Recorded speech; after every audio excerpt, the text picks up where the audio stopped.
Olá, seja bem-vindo a mais um vídeo aqui do canal do Design Team e nós, como prometido, não paramos no primeiro vídeo do Observe. Não, essa parceria Design Team e Observe continua. E tem o segundo episódio aqui desse papo com o Pedro sobre essa visão de pesquisa, umas perguntinhas assim que nós elaboramos, que sempre apareceram aqui no canal, que são interessantes trazer para você e o Pedro com essa visão de pesquisa, essa bagagem para nos apresentar um pouquinho essas informações e falar claramente do evento Observe. Então, Pedro, uma pergunta que já apareceu bastante aqui no canal do Design Team: como montar um roteiro? Como criar um roteiro, então? Aqui a gente tem um pouco dos questionamentos que a gente levantou até agora, que é justamente qual é o meu objetivo. Quando você tem o seu objetivo, fica mais fácil você saber quais perguntas você vai fazer. E muito mais do que isso, a gente tem que lembrar de que a conversa com o cliente, o questionário que a gente vai elaborar para aquela pessoa, para aquele cliente, enfim, depende do seu objetivo, a gente precisa de criar uma narrativa e um jeito para que essa pessoa não ache chato, que ela se sinta aberta a compartilhar sem medo, tá? Para que ela consiga realmente entender o papel dela naquela posição de entrevistado. Eu gosto muito de uma curvinha que é da Faculdade de Design de Stanford. Eu vou tentar mostrar um pouco aqui, eu não sei se vai dar para focar, acho que deu. Mas é essa curvinha aí. Então, esse é o desafio de qualquer pesquisa quando você vai ter com uma pessoa. Que é exatamente você se introduzir o projeto, criar essa empatia, provocar histórias, emoções, e aí a gente consegue realmente tirar o melhor dessa pessoa. Eu costumo falar que é como se fosse quase uma curvinha de decolagem do avião. Em qualquer entrevista em profundidade que a gente faça, qualquer outra abordagem de pesquisa que a gente utilize, a gente precisa de realmente criar uma empatia com a pessoa. Agora, a gente nunca viu essa pessoa antes, provavelmente, né? A gente não sabe quem ela é, como que ela está no dia. Então, essa decolagem, fazer essa curvinha engrenar, é bastante desafiador, tá? Isso vem com a prática. Eu lembro das minhas primeiras entrevistas, primeiros questionários, eu não tinha essa visibilidade, ou tinha o conhecimento teórico, mas na prática é bem diferente. Eu olho para trás hoje e eu vejo muitos erros que eu cometi, mas esses erros, eles são, cara, fundamentais para que hoje eu consiga melhorar o meu processo de investigação e de pesquisa, tá? Então, o principal, muito mais do que fazer a pergunta X, fazer a pergunta Y, é você entender que é difícil decolar, é desafiador decolar, mas depois, quando está lá em cima, é muito mais fácil a gente conseguir perguntar para as pessoas. Agora, tem alguma coisa escrita em pedra de pergunta que você pode fazer? Não, não tem. Lembra do objetivo que a gente definiu para essa pesquisa e destaca essas perguntas. Uma coisa que eu gosto muito de usar e que a gente fala bastante lá na empresa é a questão do unpack. É quase uma hashtag que a gente usa bastante lá dentro. E eu vou fazer uma pergunta X, mas eu quero entender o porquê, como, quando foi. Então pensa num pacote. Chegou um pacote aí dos Correios para você e você vai abrir esse pacote. Você abriu esse pacote, você encontrou o seu produto, que também está numa caixa. Você vai abrir essa caixa. Então é exatamente esse processo. Né? Não basta a gente aceitar o pacote dos Correios. A gente tem que abrir aquele pacote e entender o que está ali dentro, se veio certo, se não veio errado, como que veio, enfim. Então eu vou perguntar para a pessoa, quem é você? Se ela responder para mim várias coisas, eu já vou emendar. Putz, mas que interessante, como que você chegou até essa situação? O que você fez para chegar até essa situação? Quais canais você consome? Por que você escolheu esse produto? Quando foi que você escolheu esse produto? Qual foi a última vez que você tomou a decisão X? Qual foi a última vez que você pensou em seguir esse caminho? Qual foi a última vez que você ficou com raiva sobre esse serviço? E aí é uma dica de ouro, né? Perguntar sobre as coisas que passaram é muito mais eficaz do que você perguntar sobre as coisas que ainda não aconteceram. A gente fazer pergunta no futuro do pretérito, então, você escolheria, você faria, você viria, você pagaria pelo meu produto? Ela não te dá nenhuma certeza. E a gente está condicionado a não negar as coisas. Se você perguntar para uma pessoa se ela compraria o seu produto, se ela usaria a sua página, se ela acessaria a sua landing page, provavelmente ela vai falar que sim. E você não vai despertar nela o entendimento para você tomar uma decisão de melhoria desse projeto seu. Então, minha dica é: abandona esse tempo verbal, futuro do pretérito, e pergunte sobre coisas que aconteceram ou estão acontecendo agora. Eu ainda vejo muitas pesquisas por aí colocarem perguntas no futuro do pretérito e isso não quer muito bem dizer alguma coisa, tá? Uma coisa que eu sempre penso, por exemplo, quando eu trabalho com criação de novos produtos, vem sempre aquela ideia da precificação. Né? Putz, qual que vai ser o preço do meu produto? É difícil eu perguntar para a pessoa quanto ela pagaria pelo produto. Talvez eu consiga ter um cheirinho aí, mas eu não vou ter nada empírico. Tá? Eu não vou conseguir tomar muita decisão baseada nisso. Agora, se eu pergunto para ela quais produtos ela está consumindo e quanto ela está pagando por mês, já vai me dar uma noção. Putz, essa pessoa está pagando esse produto e está pagando todos os meses. Putz, essa pessoa comprou esse serviço e deu tudo certo, ela não reclamou. Você sabe quanto que foi o produto que ela pagou, quanto que foi o serviço e sabe mais ou menos o range, né? A faixa que o seu produto pode entrar. Eu gosto mais de ir para esse entendimento aí. Muito bom.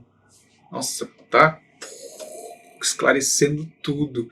E como a gente pode, então, nessa pegada, captar pessoas para serem pesquisadas? Aí você tocou numa das maiores dores de pessoas que atuam com pesquisa hoje. É unânime, tá? Falo isso com propriedade porque sempre quando eu encontro com algum pesquisador, o recrutamento é a parte mais chatinha, sendo muito sincero aqui para vocês. Ela é chatinha, mas a gente acaba aprendendo muito rápido com a situação. E tudo vai depender de com quem que você quer falar. Né? Você já deve ter segmentado muito bem com quem que você quer falar, o que você quer fazer, para quem que é aquele produto que você está criando. E depois disso você vai ter uma escolha. Né? Ou essas pessoas estão dentro da base da sua empresa, são clientes da sua empresa, né? São parceiros, são, enfim, atores que estão ali junto, que você tem um controle maior, tá no CRM da sua empresa. Ou são pessoas externas, né? Pessoas, negócios externos, que aí já vai ficar um pouquinho mais desafiador para você. A maioria das pesquisas que eu realizei até hoje são com clientes que estão na nossa base. Então ali eu já consigo definir. Né? Eu defini um segmento X e ali eu já consigo definir e enviar o convite para essas pessoas. E nem assim, dependendo da situação, a gente consegue. Porque ou essa base já está muito saturada, né? Já recebeu alguns convites de pesquisa num curto intervalo de tempo, então tem que ficar atento para isso também. Uma pessoa que recebeu um convite hoje, deixa ela um pouquinho ali, não manda de novo para ela, porque ela pode criar uma repulsa, tá? E não querer fazer mais parte de nenhuma pesquisa. Já aconteceu. No nosso caso, a gente viu que uma base mais segmentada de clientes ficou um pouco saturada, porque a gente fez muitas iterações de pesquisa com ela. E aí a gente tem o outro lado, que é o lado olhando um pouquinho para fora da casa, vamos dizer assim, que aí são pessoas e negócios que não estão ali na sua base de clientes, mas que você precisa de conversar para entender. Então, se você quer criar um produto novo, você quer criar um serviço novo, quer analisar a concorrência, né, olhando mais para um olhar de pesquisa de mercado, você vai precisar de conversar com pessoas que não são seus clientes. Né? Você vai precisar de conversar com clientes da concorrência. E aí você vai usar de artefatos como WhatsApp, grupos de Facebook, de WhatsApp, LinkedIn, né? Você pode contratar um serviço de alguma empresa que tem essa base de dados, né, junto com esse segmento. Tem várias no Brasil hoje que fazem esse tipo de serviço e que fazem até todo o processo de recrutamento. Então, empresas que têm um orçamento maior, um investimento maior em pesquisa, elas compram, né, terceirizam esse processo para que o pesquisador na empresa fique só com a função de pesquisar de fato, que é fazer entrevista, rodar o questionário, analisar as respostas, fazer o relatório, distribuir o conhecimento para a empresa. Então tem os dois lados, depende muito do que você precisa de fazer para dar certo. Tá? Agora, unânime, você tem que colocar aquela pessoa, por mais que seja um negócio, por mais que seja o B2B, é uma pessoa que vai receber a sua mensagem. Então, algo que eu gosto muito de usar é colocar essa pessoa num pedestal. Né? Não mentir, mas mostrar para ela que ela é importante para você entregar seu projeto. Ela é importante para você ter boas decisões de pesquisa. E aí seja humano mesmo, assim, com a pessoa. Tenta não colocar as coisas muito robotizadas, muito manjadas, vamos dizer assim. Então manda para ela como se você estivesse conversando normalmente com uma pessoa. Tira um pouco essa carga de, nossa, vou ter que mandar um texto com português super correto. Dependendo, nem vale a pena. Isso causa repulsa nas pessoas, tá? As pessoas já gostam de ver ali um VC ao invés de você, por exemplo. Acontece, a gente tem que adaptar a nossa comunicação, a nossa linguagem de acordo com o nosso público. É isso. Você tem dicas para dar para o pessoal de como aplicar uma pesquisa? Então, vamos lá.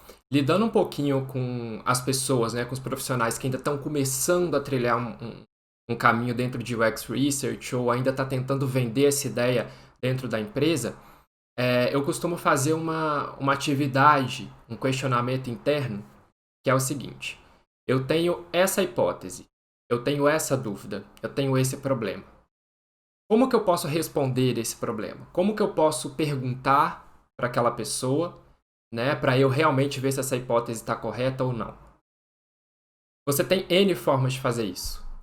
Se você for perguntar sim ou não, se você for perguntar o que acontece, né, e não for tão exploratório, talvez um formulário resolva o seu trabalho, né? Talvez uma breve pergunta no WhatsApp para essa pessoa resolva. Hoje já existem empresas que se adaptaram durante a pandemia do coronavírus para fazer pesquisas por WhatsApp. É um tema polêmico, né? Mas já quis explorar aqui para as pessoas. Tudo tem que ser muito bem detalhado, tudo tem que ser muito bem planejado, tá? Como qualquer pesquisa. Mas se você pretende tirar questões um pouquinho mais superficiais, talvez não valha tanto a pena você fazer uma entrevista em profundidade, que é onde eu tenho mais experiência, por exemplo. E aí, o que é a entrevista em profundidade? É quando você conversa com uma pessoa, eu gosto de tratar sempre como uma conversa, um bate-papo, e não como uma entrevista, apesar de ser o nome certinho aí, né, do método, mas a ideia é você conversar com aquela pessoa a ponto de você conseguir tirar informações, dados, comportamentos, sentimentos dela com o objetivo da sua pesquisa. Então vamos pegar aquele primeiro exemplo que eu dei lá atrás, né? A gente quer criar, saber os perfis dos nossos consumidores. Então a entrevista em profundidade, na minha visão, é o melhor caminho. Porque ali na entrevista, naquele papo, principalmente com o vídeo ligado, que é uma dica que eu sempre dou para as pessoas também, a gente consegue captar linguagem corporal das pessoas, a gente consegue captar realmente o que aconteceu, como foi que aconteceu, por que aconteceu. A gente tem mais domínio, tá? É como se a gente estivesse numa mesa de bar, num restaurante, conversando com um amigo da gente, fazendo várias perguntas, entendendo por que ele tomou a decisão X e não foi para Y, por exemplo. Então eu gosto muito dessa abordagem. Lá na empresa, quando a gente vê pessoas querendo fazer uma entrevista, querendo entender algum ponto, a gente sempre pergunta, tá, qual que é o seu objetivo? O objetivo é X? Para esse objetivo, um formulário resolve, um questionário resolve. Né? Para esse objetivo, uma validação com beta testers, vamos dizer assim, aqueles clientes que testam as funcionalidades antes, né, de todo mundo, resolve. Não precisa de empregar tanto tempo para fazer uma entrevista. Então, assim, é um leque de oportunidades, de métodos, de formatos, de tipos, tá? Que está à sua disposição aí na internet. Também volta a tocar nessa tecla. Tem muito conteúdo aqui no YouTube, no Medium, e você pode pesquisar e escolher o melhor formato para você. Agora, lembra sempre do objetivo. O que eu preciso fazer? Para que eu preciso fazer? E aí você escolhe o melhor caminho para você chegar até lá. E aí vem, né, um ponto que eu acho que é importante, mais difícil do que aplicar a pesquisa, pesquisar, tem a dificuldade de como analisar da melhor forma possível, mais rápida possível. Você pode nos dar algumas dicas nessa relação de como que isso funciona? Tá bom. Então, essa parte de análise, ela é uma das mais complexas, tá? De todo o caminho aí durante uma pesquisa. Porque tem N formas de você fazer isso, depende muito do método que você escolheu, se é algo mais quantitativo, se é qualitativo, né? Se você quer, por exemplo, entender se a pessoa, por que a pessoa contratou o seu produto e não do concorrente, tá? Você tem formas diferentes de expor esses resultados para as pessoas. E aqui eu já falo tanto de análise quanto de relatório, né? Agora, de novo, assim, depende muito de para quem você está apresentando isso. Esse é um grande aprendizado que eu tive na minha atuação como pesquisador, porque às vezes a gente quer uma receitinha de bolo, uma instrução para tudo. E a internet, ela dá instruções, né? As pessoas, os profissionais, eles dão instruções. Agora, nem sempre essa instrução ela vai fazer sentido dentro da sua empresa, dentro da sua equipe, ou para as equipes que você vai apresentar aquele resultado. Então a gente, por exemplo, vou contar um caso que a gente já até falou em alguma palestra, enfim, em algum conteúdo anterior. A gente começou pesquisando diretamente para a equipe de produto lá na Nuvem Shop. E o que a gente vê acontecer? A gente vê as pessoas apresentarem resultados de pesquisa ou em um doc ou em uma apresentação. Só que era uma pesquisa muito funcional. Era uma pesquisa baseada realmente no produto, na experiência de uma feature X, na experiência de uma funcionalidade Y, tá? E aí, como o PowerPoint, o documento, o Google Slides, enfim, o que seja, não estava na rotina dessa galera de produto, desenvolvedores, enfim, todo esse time, eles não consumiram muito bem de primeira. E aí a gente falou, cara, por que as pessoas não estão levando o nosso conhecimento para frente? O que está acontecendo? E aí a gente entendeu que era o formato que a gente estava apresentando as coisas, tá? E aí a gente passou a entrar exatamente no lugar onde essas pessoas mais estavam, que no nosso caso era o GitHub. Então a gente começou a apresentar os relatórios, os descobrimentos que a gente teve sobre uma feature específica dentro do GitHub. Criamos um repositório dentro do GitHub de problemas, de descobrimentos. E ali ficou mais no dia a dia deles. Eles não precisavam de abrir uma apresentação, abrir um documento para tomar uma decisão. Então isso, no nosso caso, foi bastante positivo. Tá? E segue iterando. A gente segue melhorando esse processo. Então a minha provocação é essa. Para quem você vai apresentar? O que essa pessoa precisa consumir? É para uma equipe de marketing? Eu vou melhorar, então vou adequar o meu diálogo, a minha comunicação, de acordo com a galera de marketing. É a galera de produto, então já me permite ser um pouco mais técnico, né, no meu diálogo. Então eu vou usar um gráfico, eu vou usar um texto, né? Se você for apresentar algo para a galera de conteúdo que cria um blog, por exemplo, para eles pode ser muito interessante você colocar citações, né, das pessoas, textos, né? Agora, se você vai apresentar um pouco para uma galera de mais de criação visual da coisa, talvez valha a pena você colocar uns gráficos, colocar imagens, né? E uma grande dica que eu dou, que funcionou muito no último relatório que a gente apresentou, a gente, geralmente lá na empresa, a gente grava, né? As chamadas de vídeo, tudo acontece por chamada de vídeo, pedindo o consentimento da pessoa, inclusive muito importante isso, de falar aqui pra galera, tem que pedir o consentimento na gravação, tá? E aí, como a gente tem esses vídeos, a gente acaba mostrando um pouco, né, do que aconteceu naquela entrevista. Isso endossa o que a gente está colocando ali no relatório. Ajuda muito. Então, se a gente fala que um cliente está se sentindo X e a pessoa vê que ele está se sentindo X no vídeo, ela compra muito mais fácil. Então, é exatamente essa a situação, tá? É entender muito bem o público, como apresentar e como fazer da melhor forma, tá? E aí depois, é claro que a gente apaga todos os vídeos, tudo funciona somente ali naquele momento para as pessoas terem visibilidade de como que foi o processo de pesquisa. Coisas curtinhas. É claro que a gente não mostra uma entrevista inteira, um procedimento inteiro que dá em média aí 1 hora, 40 minutos, por aí.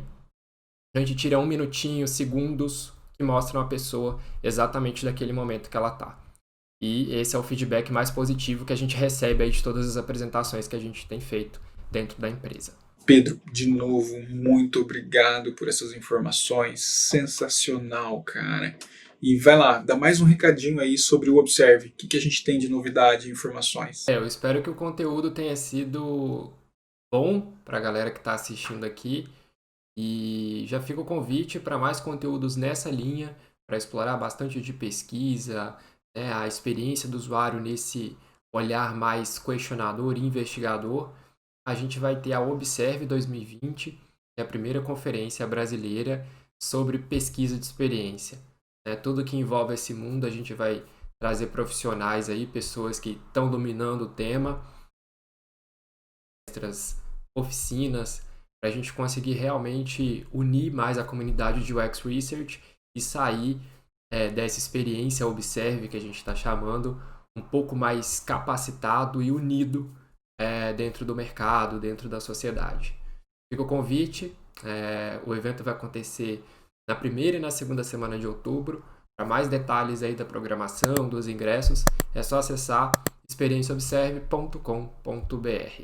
Um abraço, pessoal. Até mais. Gente, é isso. Esse foi o segundo Drops aí, nessa relação de pesquisa e design, que é importantíssimo trazer para você. Não vai parar por aqui, vai ter mais, tenha certeza. O Observe está aí, super evento, parceria Canal Design Team. Pedro, muito obrigado. E a gente continua, hein, gente? Acompanhe os vídeos que estão saindo e eu te vejo nos próximos vídeos. Observe, Design Team, tudo. Grande abraço. Tchau.